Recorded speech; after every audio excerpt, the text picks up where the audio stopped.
के हर पल का आनंद उठा लो। आज ही से मन की एक नई शांति पालो। समय आ गया बदलने का, समय आ गया कुछ करने का। अब उठा लो आनंद प्रतिदिन के जीवन का। कहिए मैं शैतान से लोहा लूंगा। आपको निश्चय कर लेना चाहिए मैं डटा रहूंगा जब तक शैतान थक न जाए। वो मुझे नहीं ले जाएगा, मैं इसमें होकर पार निकलूंगा और अपने भाग की सिद्धि को देखूंगा। परमेश्वर ने मुझे जिसके लिए बुलाया है मैं उसे पूरा करूंगा और प्रभु ने मेरे लिए जो रखा है उसे पाकर रहूंगा। आमीन। आज मुझसे कोई नहीं कहेगा कि ये फल नहीं देगा, क्योंकि मेरा जीवन जीता जागता सबूत है कि ये फल देता है। आप मुझे समझा नहीं सकते। मुझे इस विश्वास से कोई नहीं रोक सकता कि प्रभु के वचन सच्चे, क्योंकि मैं जानती हूं उसने मेरे लिए क्या किया, और यह भी कि मैं कोई खास व्यक्ति नहीं हूं, और जो उसने मेरे लिए किया आपके लिए भी करेगा, क्योंकि उसे व्यक्ति से मतलब नहीं। मैं जानती हूं कि आपको अतीत में फंसने की जरूरत नहीं, कि आपके बचपन का दुर्व्यवहार आपके जीवन को तबाह नहीं कर सकता। मैं जानती हूं कि विवाह विच्छेद के बाद पुनर्निर्माण है, कैंसर के बाद नया जीवन है।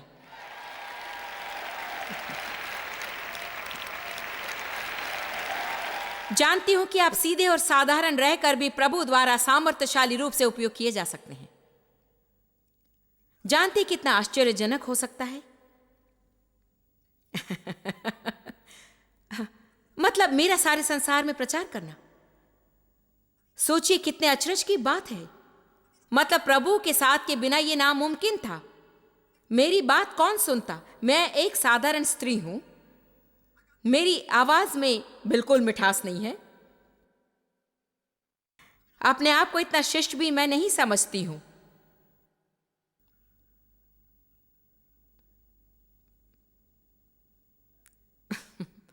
लेकिन अभिषिक्त हूं।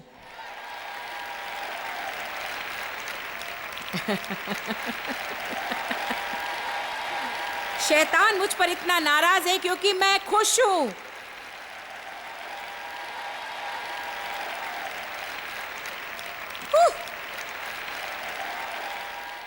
दृढ़ रहने का अर्थ है आज्ञा पालन, सहनशील होना, धीरज रखना और टिके रहना। अगर आप दृढ़ रहेंगे तो इसका अर्थ है कि जो कि आरामदायक नहीं उससे आप दूर नहीं भागेंगे। आपको टिके रहना है, आपको टिके रहना है, और जो प्रभु करना चाहता है उसे करने दें।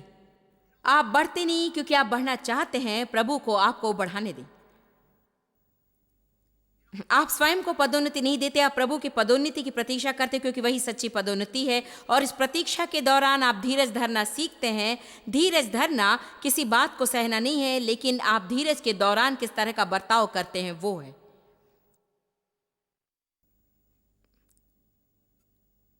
धीरज धरना आत्मा का फल है। ग्रीक कहते हैं कि धीरज सिर्फ परीक्षा के दौरान पनपता है, इसे विकसित करने का कोई और तरीका नहीं है। आप धीरज के लिए प्रार्थना करेंगे, आपको परेशानी ही मिले। पहला पत्रस 5:6 कहता है, बलवंत हाथ के नीचे दीनता से रहो। हर कोई कहे दीनता से।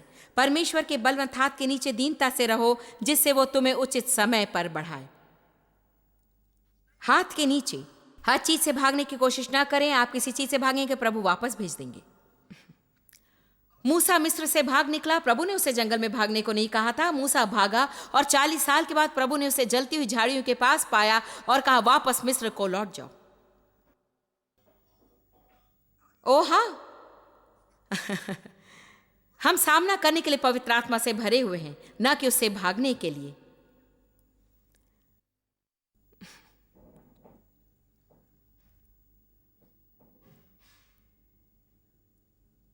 वास्तव में इसका अर्थ है उस चीज से होकर गुजरना, संपूर्ण रीति से उसमें से होकर गुजरना, कठिन चीजों में से भी, बजाय इसके कि उससे बच निकले। देखिए, हमें आराम की आदत पड़ गई है। आप जानते हैं मैं उस व्यक्ति के पास नहीं रह सकती, मुझे बड़ा अजीब लगता है।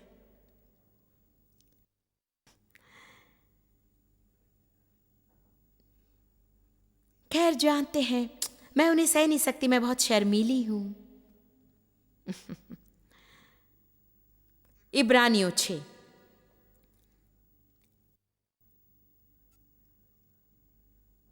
इब्रानियों 6:12 कहता है,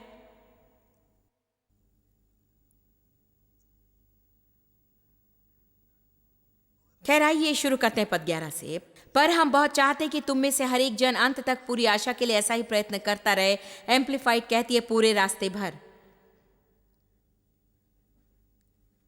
क्या कोई कहेगा पूरे रास्ते भर? अंत तक पूरी आशा के लिए ऐसा ही प्रयत्न करता रहे।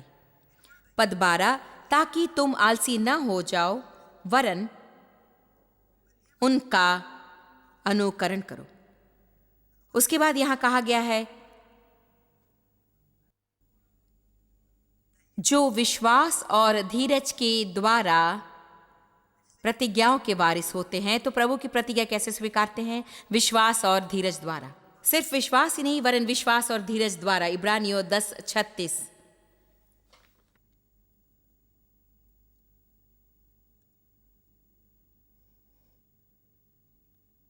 क्योंकि तुम्हें धीरज धरना और दृढ़ रहना अवश्य है। दृढ़ता सिखाने के लिए अच्छा विषय है। आप दृढ़ता पाते हैं ऐसा कार्य करके जिससे पहले नहीं किया है। जब मेरे प्रशिक्षक ने मुझे मेरा कार्यक्रम बताया तो उन्होंने कहा पहली बात जो हमें करनी है वो है दृढ़ रहना सीखें। उसके पश्चात हम मांसपेशियां मजबूत करते हैं। उन्होंने मुझे ऐसे काम दिए कि मैं सोचने लगी कि मैं मर जाऊंगी, लेकिन देखिए मैं अभी भी जिंदा हूं। आमीन। क्या मैं खुश हूं कि मैं दृढ़ रही? बिल्कुल। क्या वो सब सरल था? बिल्कुल नहीं था। जानते हैं एक चीज जो आपके और विजय के बीच आ गई है वो है दृढ़ नहीं रहना। जब गर्मी अधिक हो तब स्थिर कैसे रहना है यह आपको सीखना है। आपको आगे बढ़कर धधकती भट्टी में जाने को सीखना है और याद रखिए कि वहां चौथा व्यक्ति भी आपके साथ होगा। वहां से भागकर बाहर निकलने का रास्ता ना ढूंढे। मैं इसे सह नहीं सकता, ये मेरे लिए कठिन है। जितना आप सह सकते हैं उससे अधिक प्रभु आपको नहीं देगा, लेकिन हर परीक्षा के साथ मार्ग भी वो दर्शाता है। अपनी नौकरी इसलिए नहीं छोड़े कि कुछ लोग अच्छे नहीं है, जब तक कि निश्चित ना जान ले कि प्रभु ने आपसे छोड़ने को कहा है। आमीन।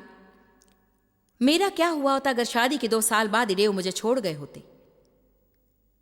मैं आज यहां नहीं होती, कभी नहीं। आमीन।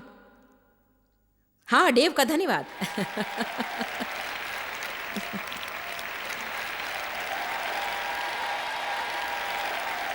डेव कहते प्रभु को धन्यवाद दो, क्योंकि ऐसा भी समय था जब डेव बैठकर रोते और कहते प्रभु तुमको मेरी मदद करनी है। मैं उसे बदल नहीं सकता, आप उसे बदल सकते हैं। उन्होंने एक पत्नी के लिए प्रार्थना की थी। उन्होंने कहा ऐसा साथी दो जिसे मदद की जरूरत हो।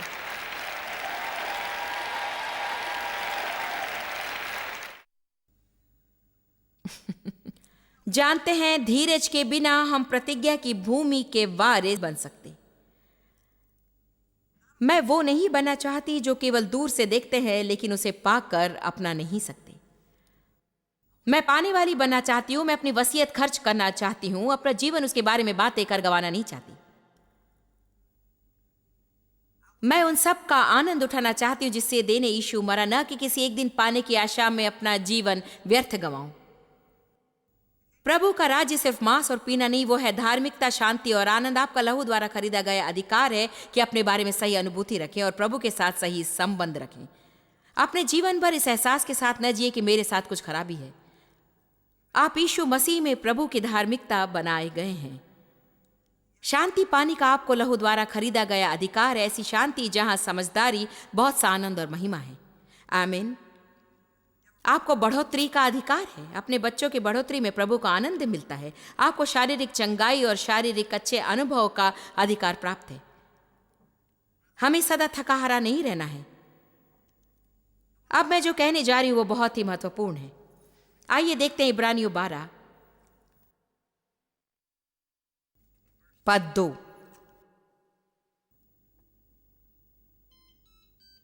समस्याओं का हमें पराजित करने का कारण है कि हम मन को उस पर व्यस्त रखते हैं।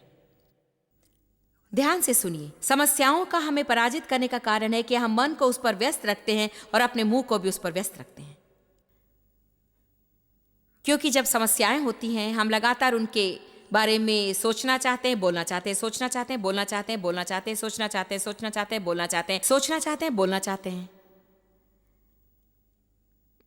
जितना उसके बारे में सोचेंगे और बोलेंगे वो उतनी ही हम पर हावी हो जाएगी। आप समझ रहे ना? मैं आपको कुछ दिखाना चाहती हूं। आप किसी चीज को नापसंद करके भी अनदेखा कर सकते हैं। यहां जरा सोचने की जरूरत है। आप नापसंद बात को अनदेखा कर सकते हैं क्योंकि अपने हृदय की गहराई में आप जानते हैं कि ये वो बात है जिसे आपको सहना होगा और उससे गुजरना होगा, चाहे वो आपको नापसंद हो तो भी, क्योंकि एक ऐसा समय आएगा जब आप कह उठेंगे कि बहुत हो गया, मैं इससे होकर जाऊंगा, मैं भागूंगा नहीं, प्रभु मुझे ये नापसंद है लेकिन मैं उस पर ध्यान नहीं दूंगा।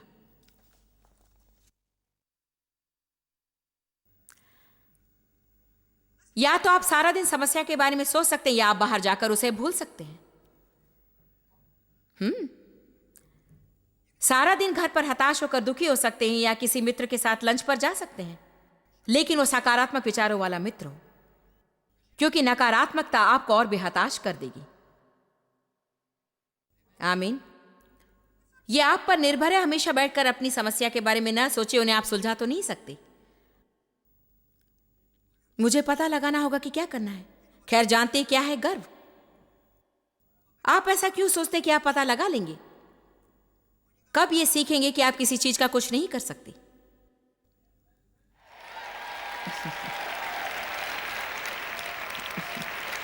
आप निश्चित नहीं हैं। इब्रानियों 12:2 इन सब से परे देखने से यीशु का ध्यान हटता है। समस्याएं हमारा ध्यान हटाने को आती हैं और विश्वास के कर्ता और सिद्ध करने वाले यीशु की ओर ताकते रहें हमारे विश्वास का पहला पुरस्कार देता है, और वही अंतिम दूरी तय करके परिपक्वता प्रदान करता है, जिसने उस आनंद के लिए जो उसके आगे धरा था क्रूस का दुख सहा। सब कहें क्रूस का दुख सहा, और लज्जा को नापसंद कर उसकी चिंता न करके। कहिए नापसंद, कहिए अनदेखा। जानते, मैंने इसे यूं ही नहीं पढ़ा। जब मैं संदेश के लिए इसे पढ़ रही थी तब मैंने सोचा, वाह, यही तो समस्या है। लोगों को जिन बातों से गुजरना होता है उससे उन्हें घृणा है, लेकिन उन्हें अनदेखा नहीं करते। जब तक आप इसे नहीं समझ ले, मैं छोड़ने वाली नहीं हूं, क्योंकि यह बहुत महत्वपूर्ण है। मैं आपको एक उदाहरण देती हूं। जब डेव और मैं हमारी शादी के उन बुरे सालों में थे, मतलब मैं बहुत ही कड़वे स्वभाव की थी। मतलब हर बात पर क्रोधित हो जाती, और डेव बड़े खुश सकारात्मक स्वभाव के थे। मैं सदा हर चीज को नकारात्मक रूप में लेकर दोष लगाती। उन्हें सब अच्छे लगते, मुझे कोई नहीं लगता था। देखिए, हम दोनों की जोड़ी उतनी सही नहीं थी, लेकिन फिर भी प्रभु ने हमें पति पत्नी बनाया, और डेव मुझे देखते ही मुझसे प्रेम करने लगे। वो कह रहे थे कि पहली बार मुझसे मिलते शादी कर सकते थे, क्योंकि उनके दिल को पता था कि मैं ही वो लड़की हूं। 5 मुलाकातों के बाद हमने शादी की। इतनी मुलाकातों की जरूरत नहीं होती है, लेकिन हमारे विषय में जरूरत थी, क्योंकि प्रभु डेव को उस स्थिति में लाना चाहते थे जहां से वे भाग न सके उसे पाने के बाद।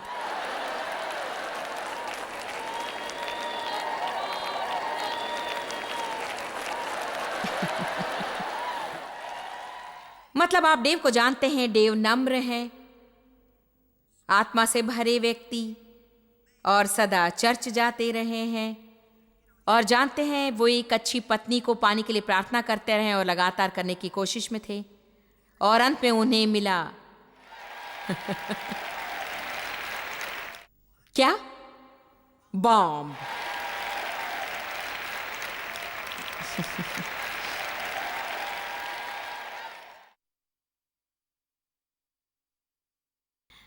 क्या किसी को ऐसा अनुभव हुआ है, आपको लगा कि सब कुछ सही हो रहा है और फिर अरे ये क्या हो गया?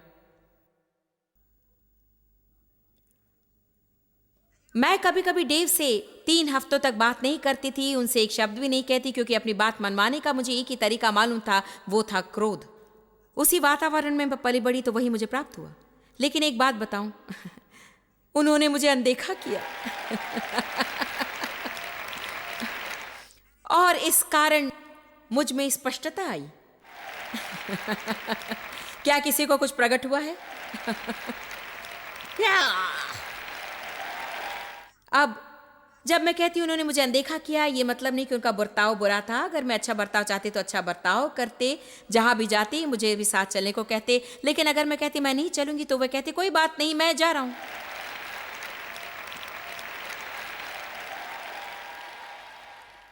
वो फुटबॉल मैच देखते और मुझे गुस्सा आ जाता कि वो मैच देख रहे हैं। मैं सारे घर में चिल्लाती घूमती, सफाई करती, कारण जाते हैं क्योंकि मैं उन्हें दोषी ठहराना चाहती थी कि मैं काम कर रही हूँ और वो आराम कर रहे हैं। उस समय मुझे ये सब समझ नहीं आया, लेकिन अब समझ में आ गया है। जानते हैं, डेव सिर्फ अनदेखा कर देते थे और मैं घर भर में हंगामा करती फिरती। एक दिन मैं उस कमरे से गुजर रही थी जहां वे बैठे थे। मैं बहुत आग बबूला थी। तब उन्होंने कहा, नहीं अगर किचन की तरफ जा रही तो मेरे लिए चाय ले आओ।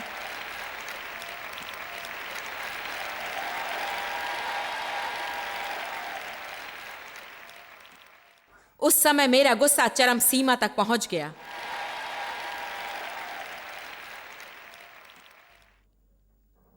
शैतान के हाथ का खिलौना मत बनो। डेव ने मुझे अपनी खुशी छीनने नहीं दी और उनकी दृढ़ता ने मुझे उसे पाने की ओर आकर्षित किया।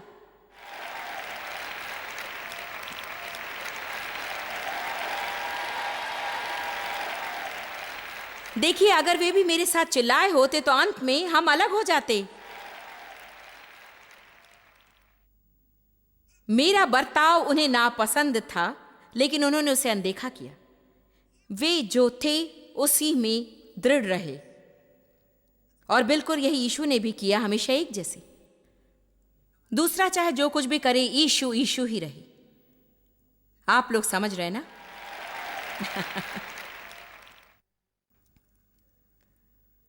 सुबह काम पर जाने से चिढ़ना नहीं चाहिए क्योंकि आपके पास वाली टेबल पर बैठे व्यक्ति से आपकी बनती नहीं। बस कहिए, प्रभु मैं घबरा नहीं रहा हूं, जो कुछ मुझे करना है उसके लिए तू मुझे सामर्थ्य देगा और मैं रहकर अपना काम करूंगा। अगर उन्हें अच्छा ना लगे तो ये उनके और दूसरों के बीच की बात है, लेकिन ये मेरी समस्या नहीं। चाहे उनका व्यवहार कितना बुरा क्यों ना हो, आप बस उसे अनदेखा कर दें जैसे कि उन्होंने कुछ किया ही ना हो। प्रभु की स्तुति हो। देखिए, इब्रानियों 11 पद 8। मेरे विचार से बहुत ही महत्वपूर्ण है जो मैं कह रही हूं। कहिए, घृणा है मगर अनदेखा करूंगा। देखिए बहन, ऐसा करना बहुत ही मुश्किल होगा। देखा, आप फिर शुरू हो गए, दोबारा वैसा ही सोच रहे हैं। बहाने बनाना छोड़िए। देखिए, ये समस्या सदा मेरे साथ बनी ही रहती है। विश्वास ही से इब्राहिम जब बुलाया गया तो आज्ञा मानकर ऐसी जगह निकल गया जिसे मिरास में लेने वाला था, और ये नहीं जानता था कि मैं किधर जाता हूं, तो भी निकल गया। मुझे ये पसंद है। जरा सोचिए, इब्राहिम अपने रास्ते जा रहा था और प्रभु ने कहा अपना तंबू उठाओ, जहां मैं कहता हूं वहां जाओ। लेकिन हम कहां जाएंगे? तुम तंबू उठाओ और जाओ। तुम्हारे जाने के बाद में दिखाऊंगा। नहीं, पहले दिखाओ बाद में जाऊंगा। नहीं, जाओ और मैं दिखाऊंगा। इसे कहते हैं नाव से बाहर आना। इसे कहते हैं विश्वास की लंबी छलांग। लेकिन मुझे पसंद है। तो वो तंबू समेत वहां चला गया, जानते हैं। तो अब क्या? मैं ये समझाना चाहती हूं, वो वहां दिन ब दिन चुपचाप ये सोचकर नहीं बैठा रहा कि उसके भविष्य में क्या है। वो हर दिन इस ताक में जिया कि कब प्रभु उसे निर्देश देंगे। उसे क्या करना है उसे नहीं पता था, लेकिन उसने अपना दिमाग इस पर व्यर्थ नहीं गवाया। उसकी समस्या वास्तविक थी, लेकिन उसने उसे अनदेखा किया।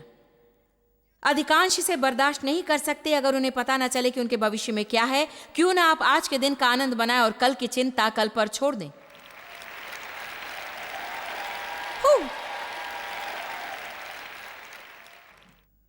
लेकिन हमें हर चीज की योजना चाहिए। क्या आप जानते हैं, प्रभु के पास योजना है। वो ही मुख्य नियोजक है आपके जीवन का, जिसके बारे में न तो आप जानते हैं न पता लगा सकते हैं सही समय आने तक।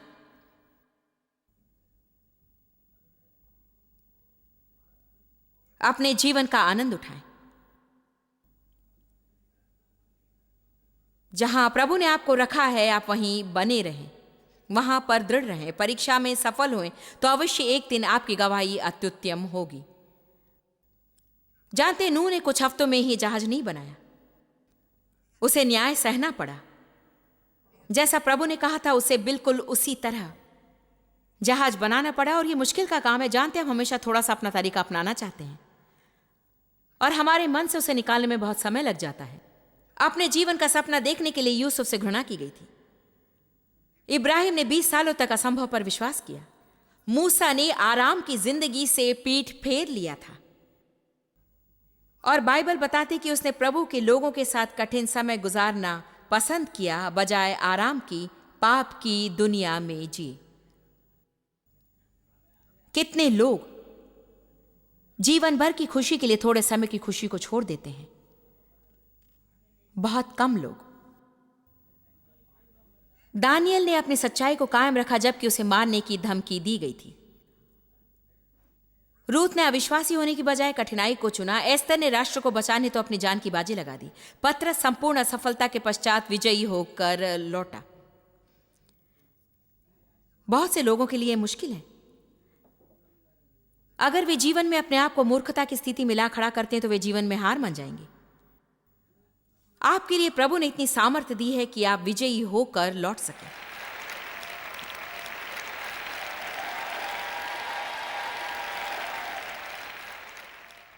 पौलुस में बहुत बड़ा बदलाव आया और हालांकि उसे कठिन परिस्थिति का सामना करने की चेतावनी दी गई थी, फिर भी वो आगे बढ़ा।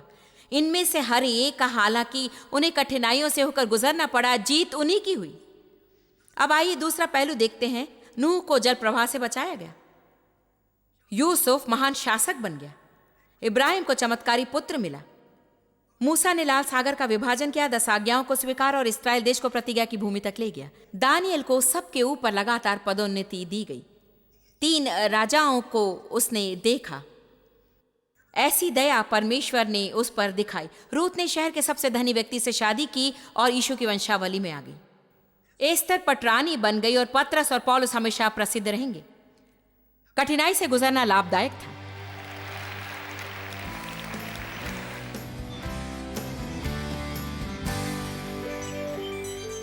हम बाइबल भर में उन लोगों को देख रहे थे जो परखे गए और जिन्होंने परख को साक्ष्य बना दिया। यदि आप जीवन का आनंद लेना चाहें, हमें समझना पड़ेगा कि हम जल जाएंगे, मगर कटुता में जीने के बदले हम अपने अनुभवों से सीख सकते हैं। परमेश्वर हमारे जीवन में बड़े बड़े काम करना चाहता है और हमें चाहिए कि परख में उत्तीर्ण होने में हम लोगों की मदद करें। मैं बराबर कहती रही हूं कि जब हमें चोट लगती है, प्रभु हमें चंगा करना चाहेगा और तब हमें दूसरों की मदद के लिए तैयार होना चाहिए। घायल, चंगे, मदद को तैयार। आप जितना जानते हैं उससे भी अधिक आप हमारे लिए जॉइस मेयर मिनिस्ट्रीज एशिया में महत्वपूर्ण है। हम आपकी सराहना करते हैं। आप सौभाग्यों का धन्यवाद देते हैं कि इस संसार भर की सेवकाई को आप सफल कर रहे हैं। एक साथ हम भूखों को भोजन, गरीबों को कपड़े दे रहे हैं और पूरे संसार में सुसमाचार प्रचार कर रहे हैं। हमसे आज ही संपर्क करें या लॉग करें jmmindia.org। अपने प्रार्थना निवेदन भेजें, हमारे स्रोत के विषय जानें, जॉइस की सभाओं के विषय जानें और जैसे हम पूरे संसार में मसीह के प्रेम को बांटते हैं तो आप हमारे साथ सहभागी हो जाएं।